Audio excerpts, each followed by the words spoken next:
पुरानी दिल्ली की तंग गलियां, जहां दिन की रौनक के बाद रात में सन्नाटा पसरा रहता है, वहां एक पुराना मोड़ है, मौलाना बाजार, जहां एक ठेला लगता है सिर्फ रात 12 बजे से 3 बजे तक। Zubaida mutton paratha stall. कहते हैं जो एक बार जुबैदा के पराठे खा ले वो फिर उस स्वाद को भूल नहीं पाता। राहुल और उसका दोस्त आर्यन दिल्ली यूनिवर्सिटी के छात्र थे। वे गर्मी की छुट्टियों में घूमते हुए मौलाना बाजार आ पहुंचे।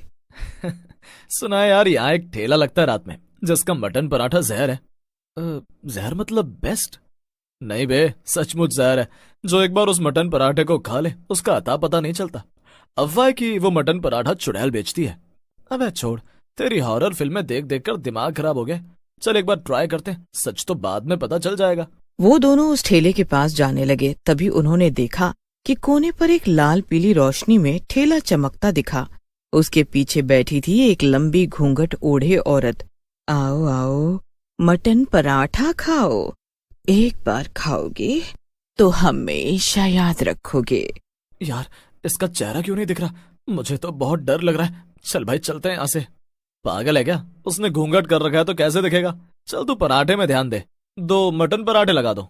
2 पराठे? मसाले वाला चाहिए या हड्डी वाला? मटन हड्डी वाला।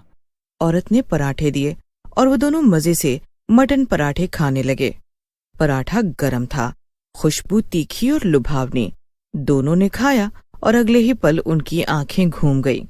राहुल और आर्यन को होश आया तो वो एक वीरान गांव में थे। हर ओर धुंध थी और हवा में खून और मटन की महक। ये कहाँ है हम? ये दिल्ली तो नहीं है यार। तभी एक बूढ़ी औरत मिली जिसके चेहरे पर डर और दर्द दोनों थे। तुम भी फंस गए? चुड़ैल के मटन पराठे खा लिए ना, अब यहाँ से वापस कभी नहीं जाओगे। पर वो ठेला तो दिल्ली में था। ये गांव कौन सा है? ये जुबैदा का गांव है। पहले यहाँ की वो रानी हुआ करती थी। इंसानों को मारकर मटन बनाती थी। अब वो ठेले पर बेचती है। एक रात वे छुपकर जुबैदा के ठेले के पीछे गए। वहाँ एक तहखाना था जिसमें खून से लथपथ हड्डियां, मांस और इंसानी खोपड़ियां पड़ी थीं। बूढ़ी औरत ने बताया कि जुबैदा को मारा नहीं जा सकता जब तक कोई उसका ही खून, उसका मटन खाकर उसे ठुकरा न दे। राहुल और आर्यन को पता चला कि गांव का एक लड़का शमशेर जुबैदा का नाजायज बेटा था। वो अभी भी गांव में छुपकर रहता था। राहुल और आर्यन को जैसे ही पता चलता है वो दोनों उसके पास जाते हैं और उससे बोलते हैं, तुम तो उसके बेटे हो, तुम उस मटन को खा लो जिससे हम सब आजाद हो जाएंगे। मैं अपनी माँ से नफरत करता हूँ लेकिन पराठा नहीं खा सकता। मैं शाकाहारी बन गया हूँ। पर तुम्हारा खून ही उसे खत्म कर सकता है। ठीक है, आखिरी बार मांस खाऊंगा अगर इसी से श्राप खत्म होता है। भूतिया शमशेर ने चुड़ैल जुबैदा का मटन पराठा खाया और फिर उसमें उल्टी कर दी। तेरा मटन जहर है माँ। इंसानों का मांस तुझे अमर नहीं बनाता, तुझे श्रापित करता है। चुड़ैल जुबैदा की चीख आसमान में गूंज उठी। वो हवा में उड़ती गई, शरीर जलने लगा और अंततः वो राख बन गई। राहुल और आर्यन को होश आया तो वे उसी मौलाना बाजार के पास थे। रात के 3 बज चुके थे। ठेला गायब था। क्या ये सब सपना था? शायद नहीं। देख। उसने अपनी जेब से कटा हुआ इंसानी दांत निकाला, ठेले पर पराठे के साथ आया। वो हादसा उन्होंने कभी नहीं भूला कि उन्होंने क्या देखा था। 1 साल बीत चुका था।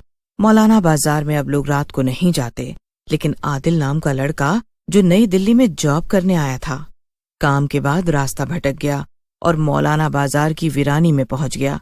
उसे बहुत तेज की भूख लग रही थी। वो देख रहा था शायद उसे कुछ खाने को मिल जाए। तभी उसकी नजर रेशमा चुड़ैल के ठेले पर जाती है। ये क्या बोर्ड है? ताजा मटन पराठा, रेशमा चुड़ैल। अजीब नाम है, लेकिन भूख बहुत लग रही है यार। वही लाल रोशनी, वही ठेला, वही धीमी धीमी गंध।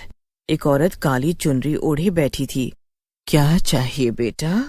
हड्डी वाला मटन पराठा या दिमागी मसाले वाला? दिमागी मसाले वाला। जैसे ही पहला निवाला उसने मुंह में लगाया, आदिल को चक्कर आने लगे और फिर अंधेरा छा गया। आदिल को होश आया तो वो एक अजीब सी गांव में था। चारों ओर खून से लथपथ रास्ते, दीवारों पर लटके मांस के टुकड़े और जगह जगह झूलती इंसानी खोपड़ियां। उसे एक बुजुर्ग आदमी मिला जिसका नाम था हबीब चाचा।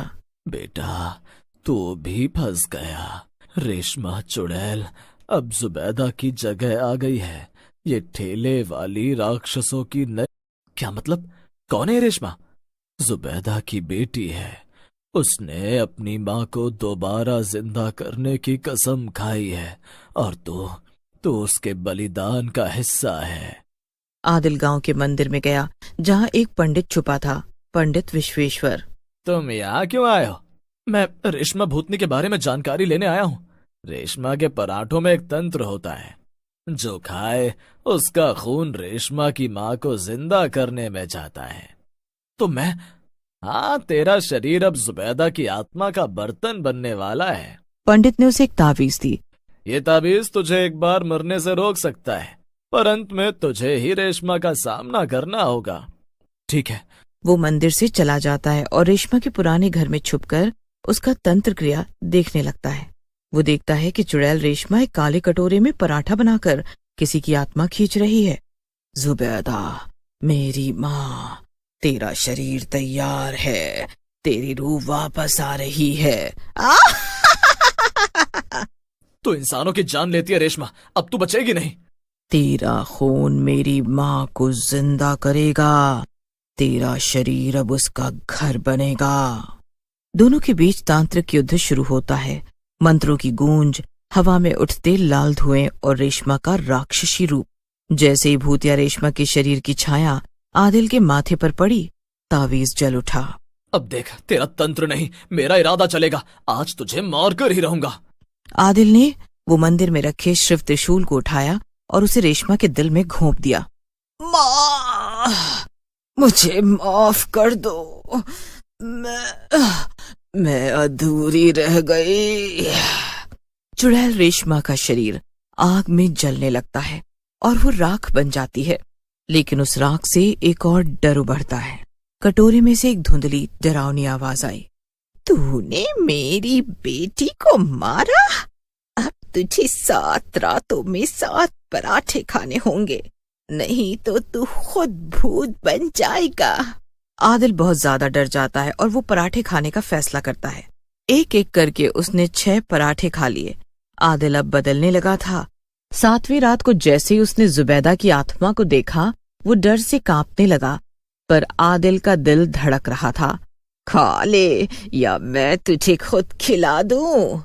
जुबैदा की आत्मा ने हवा में हाथ घुमाया और 7वां पराठा हवा में तैरता हुआ आदिल के मुंह तक आया। आदिल जमीन पर गिर गया, उसका शरीर ऐंठने लगा। तभी आदिल को अपनी माँ की आवाज याद आई। बेटा, डर मत, तेरा मन ही तेरा असली हथियार है। वो अचानक खड़ा हुआ, उसने 7वां पराठा पकड़ा और उसे जुबैदा की आत्मा की ओर फेंक दिया। पराठा जैसे ही आत्मा से टकराया, वहां आग लग गई। भूतनी जुबैदा चीख पड़ी। तूने मेरी रचना से मुझे ही मारा, तूने ये सही नहीं किया, अब तू पछताएगा। जुबैदा की आत्मा जल गई, मगर एक श्राप पीछे छोड़ गई।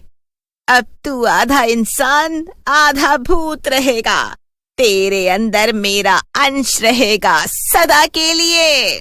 आदिल का एक हाथ काला और लंबा हो गया, एक आंख लाल हो गई। अब आदिल न इंसान था न पूरी तरह भूत।